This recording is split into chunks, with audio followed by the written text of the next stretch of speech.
నమస్కారం గురువు గారు. నమస్కారం.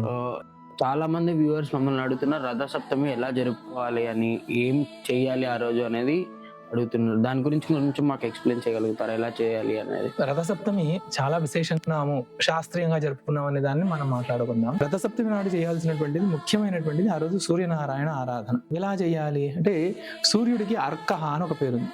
అందుకోసం ఆ రోజు జిల్లేడు ఆకుల్ని తలపైన పెట్టుకొని 7 ఆకుల్ని తీసుకొని తలపైన భుజాలపైన పెట్టుకొని తల స్నానం చేయాలి మొట్టమొదటిది. రెండవది, ఇంటి ముందు రథం ముగ్గు వేసి ఆ రథం ముగ్గు బయట పొంగలి వండాలి.